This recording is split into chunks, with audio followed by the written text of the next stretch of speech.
All right, hanging with Cole Cubelic, we're going to break down Jameson Williams as we head into the 2022 NFL Draft, where he stacks up wide receiver, four-star recruit from Missouri, ended up at Ohio State, obviously then comes out and has a breakout season in 2021 at Alabama.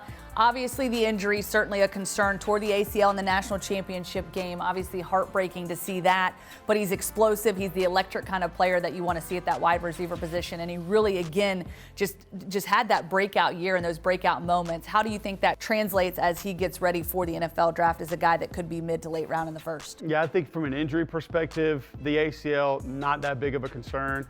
The fact that it took place a little bit later than maybe some other guys that happened during the regular season, a mild concern, but I don't think it's going to shy anybody away, especially considering who did the surgery and the fact that he's seeing the guys right here at Andrews Sports Medicine, and their reputation, obviously, with all NFL franchises is going to be spectacular.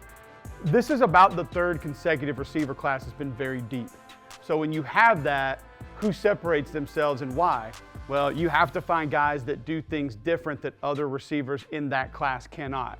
You go back to Ruggs at Alabama when he came out. Why did he jump ahead of so many other guys in that class that maybe had better numbers? Well, he ran different than they did.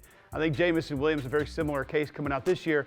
There are not a lot of guys at receiver that run the way that he does. And if they do, like a Calvin Austin out of Memphis maybe, you're talking about a guy 3-4 inches shorter and maybe 10-15 pounds lighter. So a very different frame, different body type.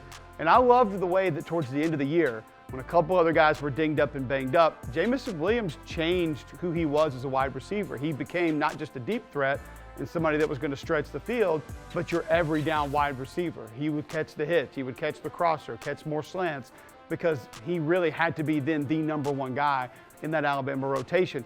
Also, go back to the Southern Miss game. I mean, I was at that game, and look what he did in kick returns. You know, kickoff returns, punt returns. Not a lot of people are mentioning that with his draft stock. And if you have first-round money on a guy, you don't always want him to do those things, but he's capable of doing it, and I think that just adds more value. So he will change the way defenses have to play you. The safeties will have to stay back. The safeties are going to have to stay out, because he's that fast and he can get down the field that quickly, and that opens up the run game. That opens up things underneath for other wide receivers and running and tight ends. So he just is a guy that comes in and all of a sudden changes what you're going to see from your opponent each and every year. And I think the hands might have been a little bit questionable coming into the season, but with what he did through the course of the year, Lauren, he changed that, and that's not a concern anymore. Got a good chance to be the first receiver off the board. And tearing your ACL in the championship game and still being able to do that, it just shows you what kind of a prospect he is. Talking a little trash on the field? Yeah, we get it. Trashing the state with litter? That's terrible. Keep it clean. Keep Alabama beautiful.